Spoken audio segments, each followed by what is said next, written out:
لا حول ولا قوة إلا بالله العلي العظيم. أعوذ بالله من الشيطان اللعين الرجيم. بسم الله الرحمن الرحيم. الحمد لله رب العالمين. الصلاة والسلام على سيدنا ونبينا وحبيب قلوبنا وطبيب نفوسنا وشفيع ذنوبنا جد الحسن والحسين بالقاسم محمد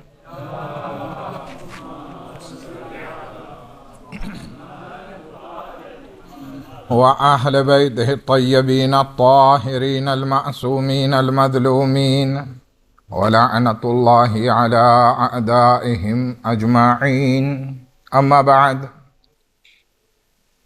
قال صلى الله عليه وآله وسلم: بسم الله الرحمن الرحيم. فاطمة بضعة مني، من آذاها فقد آذاني، ومن أحبها فقد أحبني.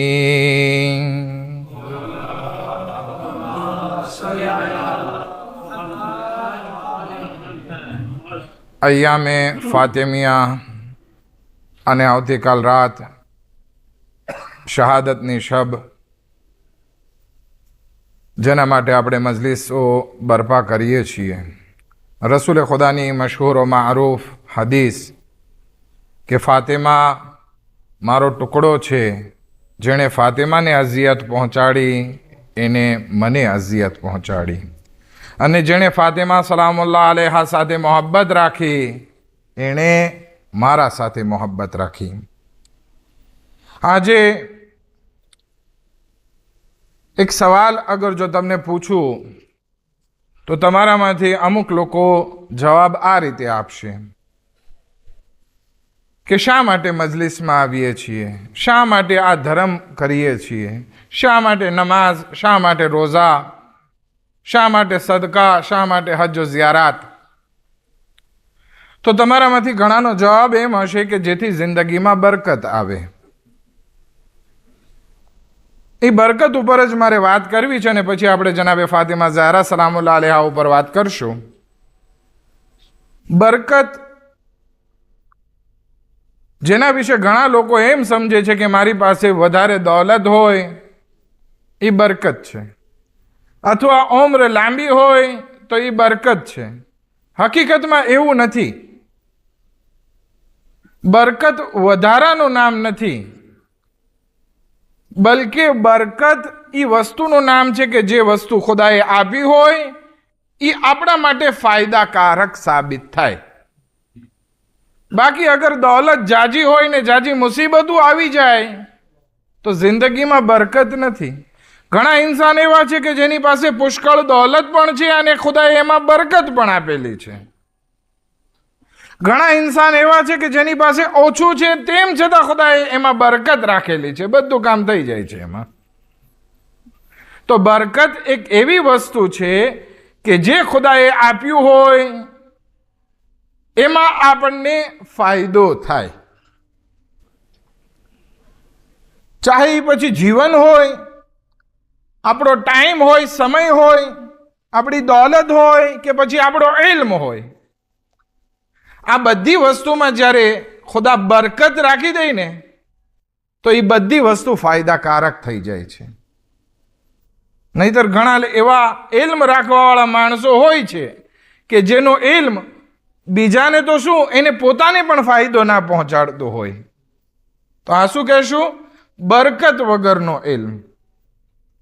હવે આ બરકત છે કે જેને ગણતરીમાં પણ નથી માપી શકતા કે ભાઈ આટલા પૈસા હોય તો એમાં આટલી બરકત આવે, એવું પણ નથી. ગણતરી ના થઈ શકે.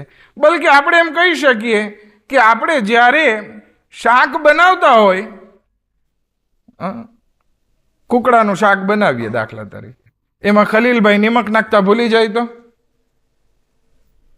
તો આપણે શું કહીએ કે આ શાક સ્વાદિલું નથી.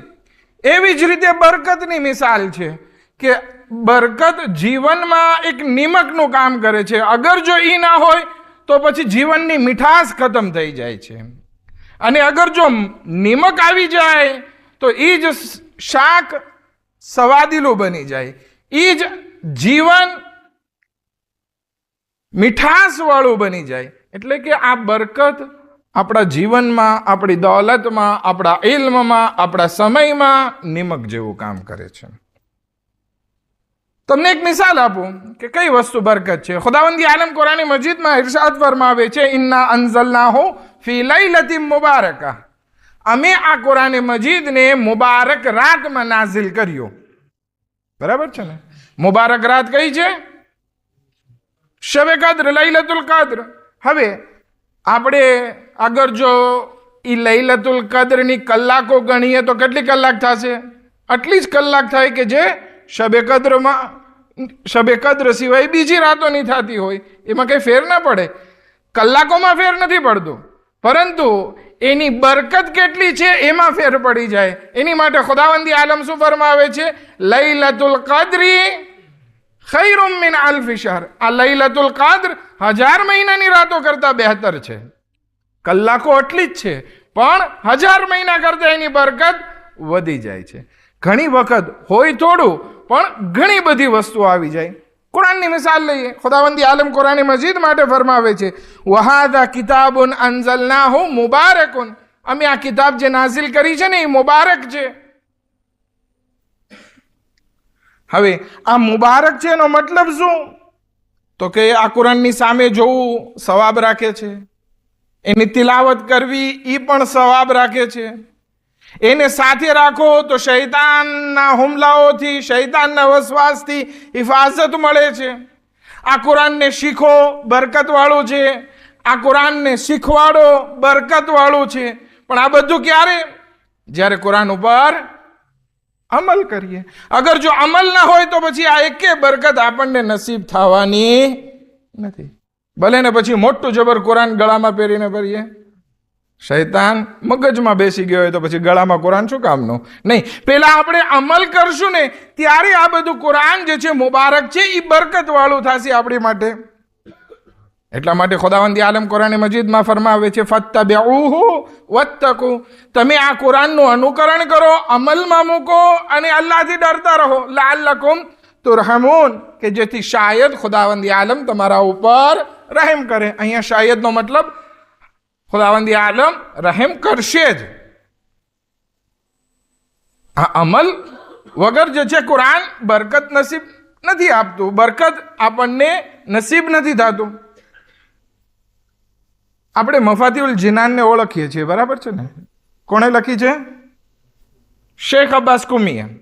તમને ખબર છે જ્યારે એ કિતાબ લખવાનું પૂરું કરી નાખ્યું, બધી દુઆઓ લખી નાખી, પછી હવે એને પબ્લિશ કરવાની હતી, પણ પબ્લિશ ના કરી.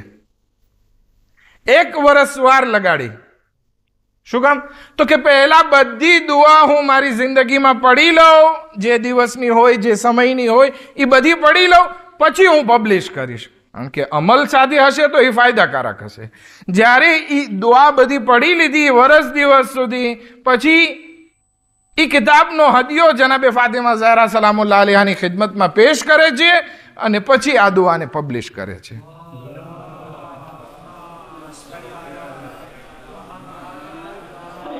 ફાયદો કેટલો થયો? આજે જેટલા પણ શિયાઈતના અશરી છે લગભગ બધાના ઘરમાં મફાતીઉલ જિનાન મોજૂદ હશે. બધાના પોર્ટેબલમાં આ દુઆની કિતાબ જે છે મોજૂદ હશે. એટલા માટે કહેવામાં આવે છે કે બરકત માટે અમલ જરૂરી છે.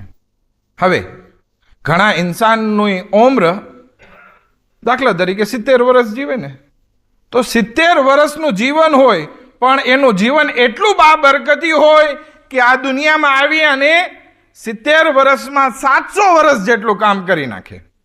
આ બરકતી જીવન કહેવાય. અને ઘણાનું જીવન શૈતાન જેવું હોય, લાંબુ જીવન હોય શૈતાનનું. કેટલું લાંબુ જીવન છે ખબર નથી, હઝરત આદમ ક્યારે આવ્યા હતા, એટલું શૈતાનનું લાંબુ જીવન, પણ બરકત વાળું છે. બરકત વાળું તો નથી, પણ બીજાને નુકસાન પહોંચાડવા વાળું છે. તો આપણે જોવું પડશે કે આપણું જીવન બાબરકત છે કે નથી? અગર નથી તો એમાં શું ખામી રહી ગઈ છે એને દૂર કરવા કોશિશ કરવી જોશે. એક સલવાત પડે મોહમ્મદ વ આલી મોહમ્મદ પર.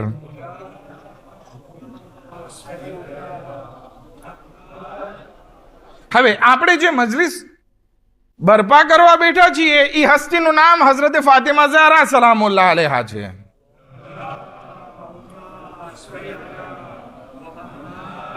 એના ઘણા બધા નામો છે, એમાંથી એક લકબ જે છે એ મુબારકા છે. મુબારકા એટલે શું? બરકત વાળું જીવન. હઝરત ફાતિમા ઝહરાની જાત મુબારક જાત છે.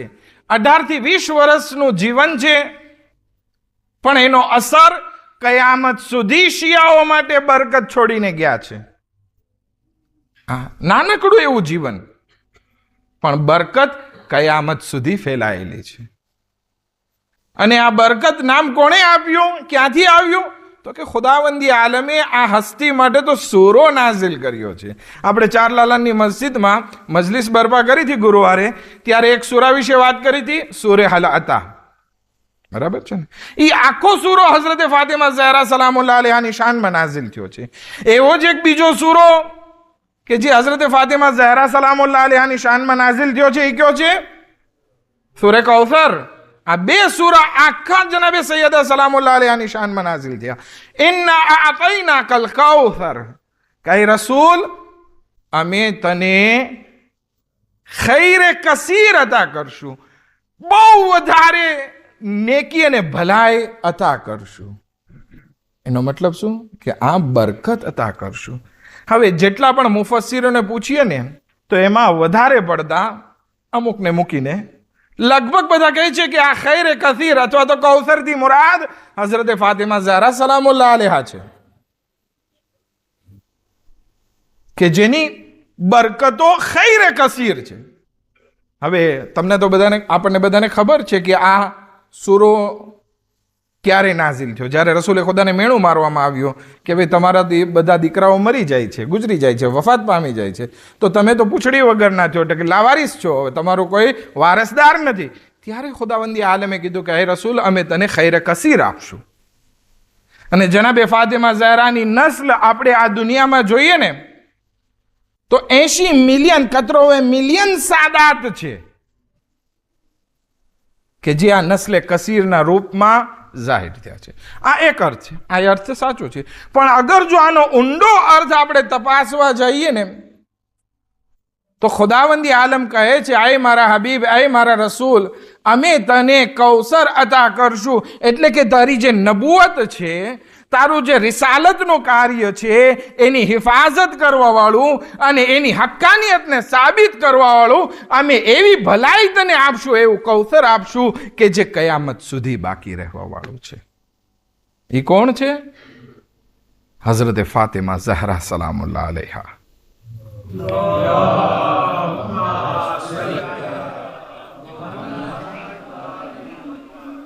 હવે આપણે જરાક તારીખ તરફ જઈએ તો આપણને ખબર પડે કે જનાબે ફાતિમા ઝહરા કેટલી બરકતવાળા છે. રસૂલે ખુદાએ પોતાના મિશનની શરૂઆત મક્કાથી કરી, અને જ્યારે મિશનની શરૂઆત કરી મુશરિકોને ના ગમ્યું, એટલે રસૂલની ખિલાફ બળવો ચાલુ કરી નાખ્યો. કોઈ પથ્થર ફેંકે, કોઈ ખરાબ બોલે, બાયકોટ કરે, બધું કર્યું. હદફ શું હતો? કે આ રસૂલે ખુદા જે મિશન લઈને આવ્યા છે એ મિશનને સમાપ્ત કરી નાખીએ, એટલે કે રસૂલે ખુદાને જ કતલ કરી નાખીએ. તો રસૂલે ખુદાની શખ્સ જે છે, પર્સન જે છે, એને કતલ કરવાની વાત મુશરિકો કર્યા અને તલવાર લઈને ભેગા થયા. ખુદાવંદી આલમે ઘણી રીતે બચાવ્યા. હઝરતે અબુ તાલિબ હસ્તક બચાવ્યા. તો અમુક વખતે હિજરત કરવાનો હુકમ આપ્યો અને હિજરત કરીને ચાલ્યા ગયા. ત્યારે આ મુશરિકો કહે છે કે હવે રસૂલ ઉપર આપણો કંટ્રોલ બાકી નથી રહ્યો, હવે મોટું કામ કરવું પડશે, આના ખિલાફ લડાઈ કરીએ. જંગે બદ્ર કરી, ઓહદ કરી, ખંદક કરી, ખૈબર કરી, બધું કર્યું, પણ એમાં કામયાબ થયા નહીં. અને અહીંયા રસૂલે ખુદાને મોકો મળતો ગયો અને ઇસ્લામ ફેલાવતા ગયા, એટલે સુધી કે મદીનામાં ઇસ્લામિક હુકુમત મજબૂત થઈ ગઈ. હવે આ મુશરિકો પહેલા પોતાના પ્રોપેગેન્ડામાં, પોતાના પ્લાનમાં નાકામયાબ થયા. કે ભાઈ રસૂલને આપણે કતલ કરવા હતા, એ ના થઈ શક્યું. તો હવે બીજી વાટ જોઈએ આપણે કે રસૂલે ખુદાની કોઈ ઔલાદ નથી. તો હવે જ્યારે રસૂલે ખુદા જ્યારે ગુજરી જાય તો આપણે આપણું કામ કરશું. શું કામ કરશું? એની જગ્યાને આપણે હડપી લેશું અને પછી આપણે ઇસ્લામને જેમ ફેલાવવું એમ ફેલાવી શકશું. આપણા હાથમાં હુકુમત પણ આવશે, દોલત પણ આવશે અને આ ઇસ્લામ પણ ખાલી નામનો રહી જશે, પછી કાંઈ બાકી નહીં રહે. એના માટે થઈ અને રસૂલની બાજુમાં ચડવા લાગ્યા. કેટલા ચડ્યા? દાઢી રાખવા લાગ્યા, નમાઝ પઢવા લાગ્યા, રોઝા રાખવા લાગ્યા, હદીસો મોઢે યાદ, કુરાન મોઢે યાદ, બધું કરવા લાગ્યા. કેટલા? 34 જેટલા મુનાફિકો રસૂલે ખુદાની આજુબાજુ હતા. 3 હવે તમે એમ કહો કે ખાલી 34? વધારે નથી બોલતો. 1000-1500 હોય ને, 2000 હોય ને, આખી હુકુમત પણ બદલી નાખી. આપણે તાજેતરમાં જોયું. કહેવાનો મકસદ એ છે કે આ લોકો બાજુમાં ચડતા ગયા. કેટલા બાજુ સુધી પહોંચ્યા? રસૂલે ખુદાના ઘરમાં પણ દાખલ થઈ ગયા, 2 પત્નીઓના રૂપમાં. શું મકસદ શું હતો? કે રસૂલે ખુદાની જેવી આંખો મીચાય તો એની જે હુકુમત છે એને હાથમાં લઈ લે, કે જેથી નબુવત અને રિસાલતના કામને બરબાદ કરી શકે, કુરાનની રૂહને ખરાબ કરી શકે. તમે વિચાર કર્યો? પહેલા જે છે તાકીને બેઠા હતા કે આપણે રસૂલે ખુદાને કતલ કરીએ, કતલ ના કરી શક્યા તો કે હવે એનો કોઈ વારસદાર નથી તો આપણે હુકુમત લઈ લેશું. ખુદાવંદી આલમે સૂરે કૌસર નાઝિલ કર્યું. ઇન્ના અતઈના કલ કૌસર, અમે વધારે ભલાઈ અતા કરી, કૌસર અતા કર્યું, નસ્લે કસીર અતા કર્યું. તો કે ભાઈ આ તો નસલમાં જશે, આપણા હાથમાં તો નહીં આવે. તો કે કઈ વાંધો નહીં, આપણે આગળ બધો મુનાફિકત બનાવ્યો, બાજુમાં રહીએ અને હુકુમત હાથમાં લઈએ પાર કરશું. તો ખુદાવંદી આલમે આખરી હજમાં એક બીજો હુકમ આપી દીધો કે મૌલાએ કાયનાત હઝરત અમીર અલ મોમિનીન અલી ઇબ્ન અબી તાલિબ અલૈહિસ્સલાતુ વસ્સલામની વિલાયતનું એલાન કરવામાં આવે.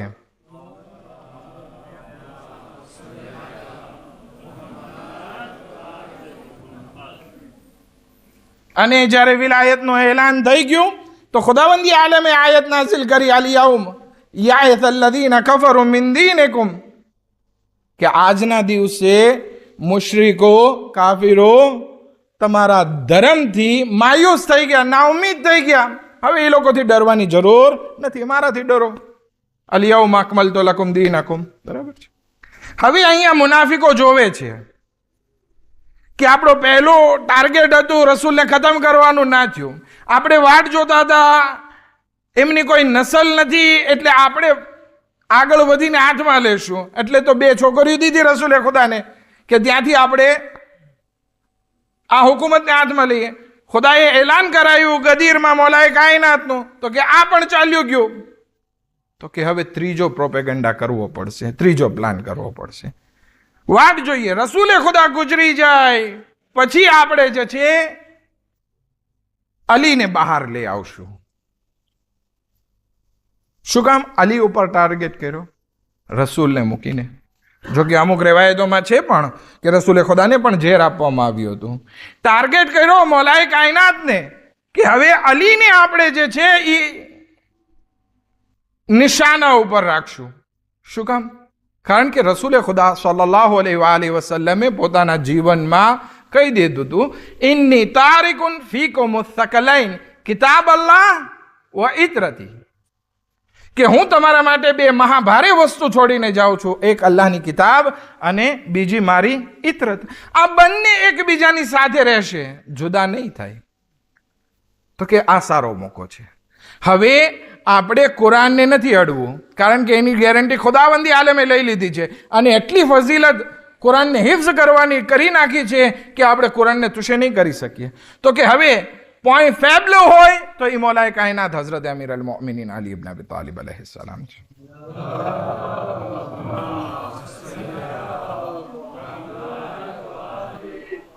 કેમ પોઈન્ટ ફેબલો? તો કે અલી એકલા પડી જશે ત્યારે આપણે બધા ભેગા થઈ અને એને એટેક કરશું. અને જ્યારે અલી ઉપર આપણે કંટ્રોલ કરી લેશું ને પછી આ કુરાન હોય કે ના હોય કાંઈ ફાયદો નથી. તમને દાખલો આપી દો. મૌલાએ કાયનાત અને જનાબે કુમૈલ બિન ઝિયાદ એક જગ્યાએથી પસાર થતા હતા તો એક ઘરમાંથી બહુ સરસ મજાની તિલાવતની આવાજ આવતી હતી. એવી સરસ કે જનાબે કુમૈલ બિન ઝિયાદ ઊભા રહી ગયા. ઇમામ અલી અલૈહિસ્સલામ પાછળ ફરે છે, જોવે છે, કુમૈલ કેમ ઊભા રહી ગયા? તો કે મૌલા કેટલી સરસ કુરાનની તિલાવત છે. ઇમામ કહે છે મૂકી દે ને, ચાલ આગળ, હું તને આગળ બતાવીશ કે આનો કાંઈ ફાયદો નથી થવાનો એને. જમાનો પસાર થયો, જંગે નહેરવાન પૂરી થઈ. ઇમામ અલી અલૈહિસ્સલામ અને કુમૈલ બિન ઝિયાદ એ બધા લાશાઓની વચમાં જતા હતા. એક લાશો પડેલો હતો ને, ઇમામ એની તરફ આંગળી ચીંધીને કહે છે, કુમૈલ આને ઓળખે છે? કે નહીં મૌલા, કોણ છે? તો કે યાદ છે તે દિવસે રાત્રે તું આની તિલાવતની આવાજ સાંભળવા માટે ઊભો રહી ગયો તો? તો કે હા મૌલા, યાદ છે મને. તો કે આ ઈ જ કારી છે. વિચાર કર, ઇમામ વગર અગર કુરાનને પકડી રાખ્યું તો એ કુરાન એને કાંઈ ફાયદો પહોંચાડતું નથી. વાતને આગળ વધારીએ. મુનાફિક લોકો તૈયારી કરે છે કે રસૂલને આપણે કત્લ ન કરી શકીએ, આમ એના વારસા ઉપર, ખિલાફત ઉપર લીગલી કંટ્રોલ નથી કરી શક્યા, તો હવે જરૂરી છે કે બળજબરીથી આપણે હાથમાં લઈએ હુકુમત. એના માટે ટાર્ગેટ કરવા પડશે મૌલાએ કાયનાત હઝરત અમીર અલ મોમિનીન અલી ઇબ્ન અબી તાલિબ અલૈહિસ્સલાતુ વસ્સલામને.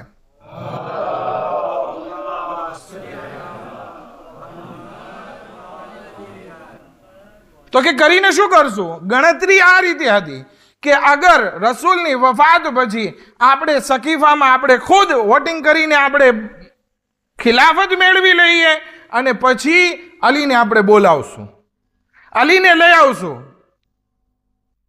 અને અલી અગર જો સામનો કરશે તો આપણને એક મોકો મળી જશે કે મુસલમાનોની વચ્ચે ખાના જંગી કરવામાં આવે.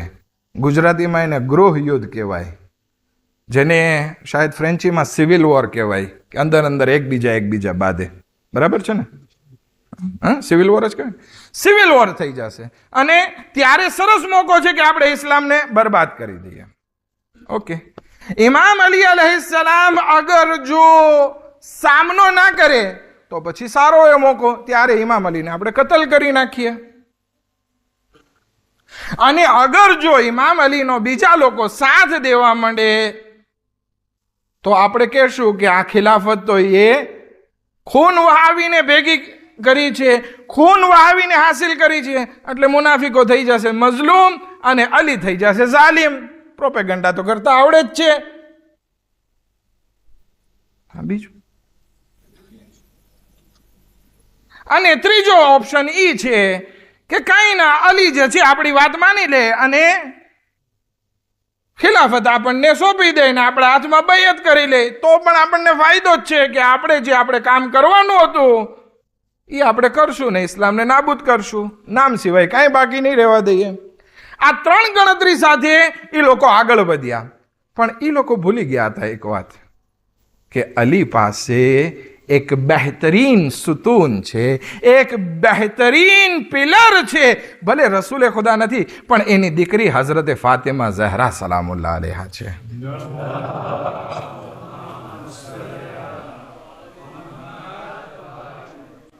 જ્યારે અલીના ઘર ઉપર પહોંચ્યા, અલીને બહાર નીકાળવા માટે કે જેથી બૈયત કરે અથવા સામનો કરે અથવા અમારા સાથે લડાઈ કરે, આ કરવા માટે જ્યારે એના ઘરે પહોંચ્યા તો અલી દરવાજા ઉપર ના આવ્યા, બલકે બિન્તે રસૂલ હઝરત ફાતિમા ઝહરા સલામુલ્લાહ અલૈહા દરવાજા ઉપર આવી જાય છે. કહે છે અલીને બહાર નીકાળો. તો કે નહીં. તો કે અલીને અગર જો બહાર નહીં નીકાળો તો અમે આ ઘરમાં આગ અને લાકડી બાળી નાખશું. જનાબે સૈયદા બે ઓપ્શન એ લોકો સામે રાખે છે. ચૂપચાપ ચાલ્યા જાઓ. હવે મુશરિકો ચૂપચાપ ચાલ્યા જાય તો અત્યાર સુધીની મહેનત, મક્કાથી મહેનત કરતા આવ્યા છે ઇસ્લામ અને રસૂલને નાબૂદ કરવાને, એમાં નાકામ થાય. બીજો ઓપ્શન જનાબે ફાતિમા ઝહરા સલામુલ્લાહ અલૈહા આપે છે કે અગર જો તમારે અલીને લઈ જવા હોય તો એક જ રસ્તો છે, મારી લાશ ઉપરથી પસાર થવું પડશે. આ લાશ ઉપરથી પસાર થવું એટલે શું? એ રસૂલ કે જ્યાં જનાબે ફાતિમા ઝહરા સલામુલ્લાહ અલૈહાના આવકારમાં ઊભા થઈ જતા હતા, ઈ રસૂલ કે જ્યાં ફાતિમા ઝહરાનો હાથ ચૂમતા હતા, ઈ રસૂલ કે જ્યાં દીકરીને ઉમ્મે અબીહા કહેતા હતા, ઈ રસૂલ કે જ્યાં ફાતિમા ઝહરા માટે કહેતા હતા ઇન્ન અલ્લાહ લા યગદિબુ લિગદિબી ફાતિમા વ યરદા લિરદાહા. અલ્લાહ જનાબે ફાતિમા ઝહરાના ગુસ્સા ઉપર નિર્વે થાય છે અને એની રિઝાયત ઉપર રાજી અને ખુશનુદ થાય છે. ઈ ફાતિમા ઝહરાના લાશા ઉપરથી પસાર થવું પડે એટલે શું? આલમે ઇસ્લામમાં પોતાની બધી પર્સનાલિટી, સહાબિયતની ઇજ્જત બધું માટીમાં મેળવવું પડે. પણ મુનાફિકો માટે આ આખરી રસ્તો હતો કે અગર જો આજે ખિલાફત હાથમાં નથી લીધી, અલીને અગર જો કંટ્રોલ નથી કર્યા, તો પછી આ મોકો હવે પછી ક્યારેય નસીબ નહીં થાય. એટલે બહુ ખતરનાક પગલું ભરે છે. દરવાજાને સળગાવે છે, દરવાજો પછાડે છે, જનાબે ફાતિમા ઝહરા ઉપરથી ચાલી, કારણ કે દરવાજો માથે એના ઉપર પગ મૂકી અને અલીના ગળામાં ફંદો નાખીને લઈ આવે છે. હજી મસ્જિદે નબવી પાસે પહોંચ્યા હતા, જનાબે ફાતિમા ઝહરા પોતાને સંભાળે છે અને જાય છે. અલીને મૂકી દો, અલીને અગર જો નહીં મૂકો તો હું જાઉં છું કબ્રે રસૂલ ઉપર અને બદદુઆ કરું છું.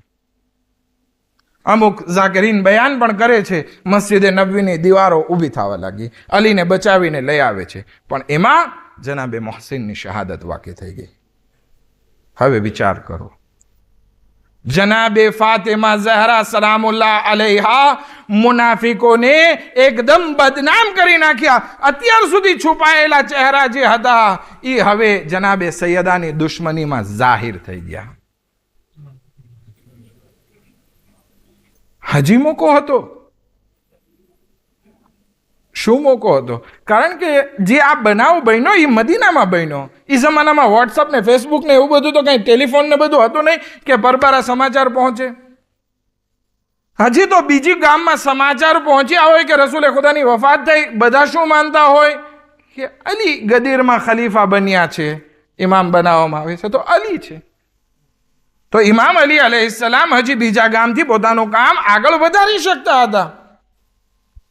તો હવે મુનાફિકોએ બીજો પ્રહાર કર્યો કે અલીનો ઇન્કમ સોર્સ શું છે કે જેનાથી આ પોતાની ખિલાફત અને ઇમામતને મજબૂત કરી શકે? તો કે બાગે ફિદક છે,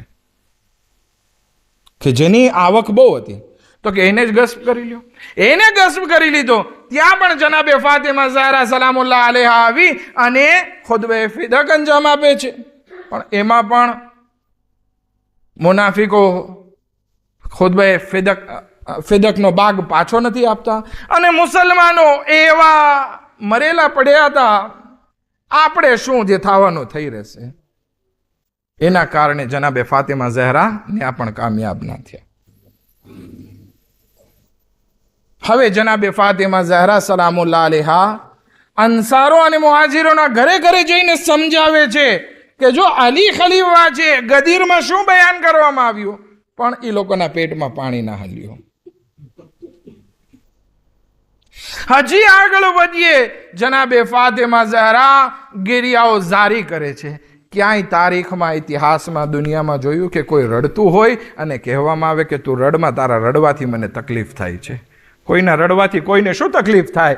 નહીં, કારણ કે સાથ નથી આપ્યો અને હવે આવાજ બુલંદ થાય છે. તો આ આવાજ નથી, બલકે એક પ્રહાર છે કે જો તમારા લીધે મારે રડવું પડે છે. કોઈ સામાન્ય શખ્સિયત નથી, સૈયદતુન નિસાઇલ આલમીન રડી રહ્યા છે. તકલીફ થાય. ચાલો હજી સામે મુનાફિકો મીઠા મીઠા બોલ ફેલાવે છે, અમને જનાબે ફાતિમા ઝહરાથી કાંઈ પ્રોબ્લેમ નથી, અમે તો માફી માંગવા માટે જવા તૈયાર છીએ. ત્યાં પહોંચે છે, અલીની રજા લે છે. અય અલી, અમે સાંભળ્યું છે જનાબે ફાતિમા ઝહરા બીમાર છે, અમારે ખબર કાઢવા આવવું છે. ઇમામ અલી સબ્ર કરે છે. શું કામ સબ્ર કરે છે?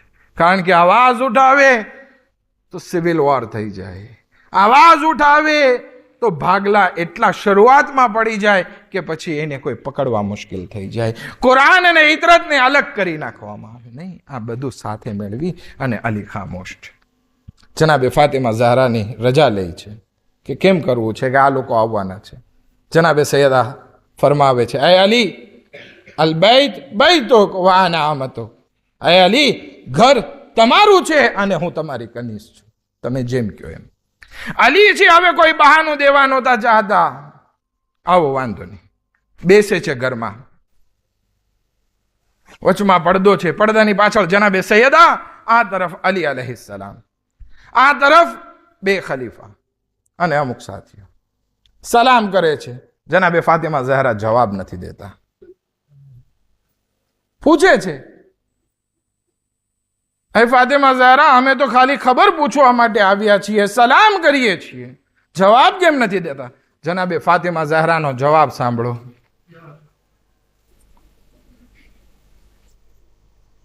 કે રસૂલથી સાંભળી છે ને આ હાદીસ,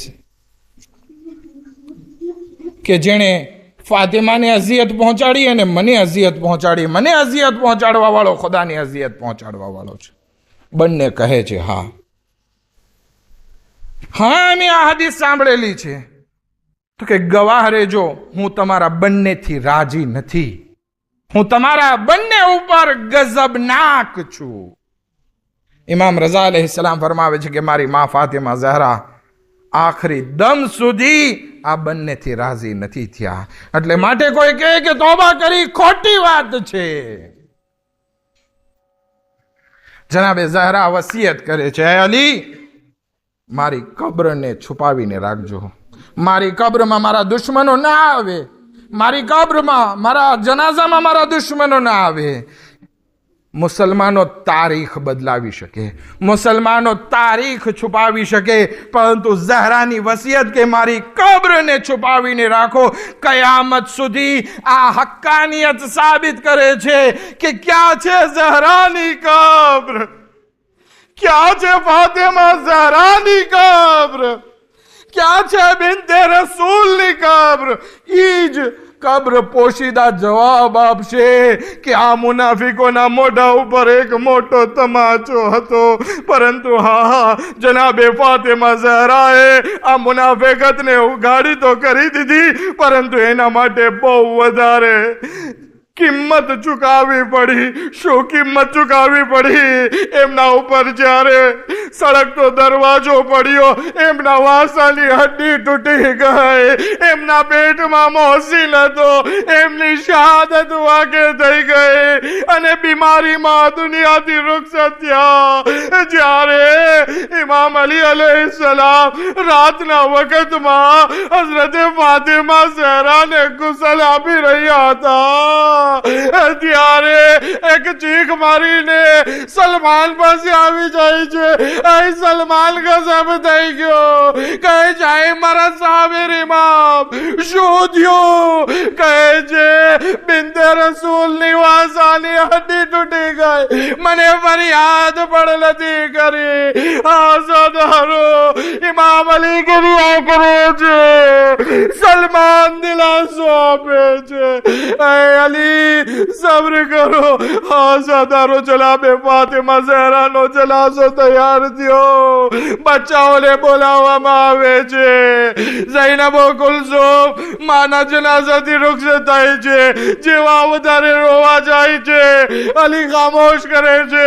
માની વસિયત છે, કોઈને ખબર પડવા નથી દેવાની. ગેરિયા ના કરો. બંને દીકરીઓને માના જનાઝાથી જુદા કરે છે. ઇમામે હસન આગળ વધે છે, માના જનાઝાથી લીપટી અને ગેરિયા કરે છે. ઇમામ ખામોશ કરે છે. હુસૈનને કહે છે આવો માના જનાઝાથી રૂખસત થઈ જાઓ. કહે છે મારી મા મને બોલાવશે તો જ હું આગળ વધીશ.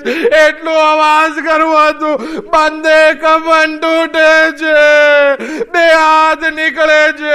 યા બનૈયા એલૈયા એલૈયા માતમે હુસૈન.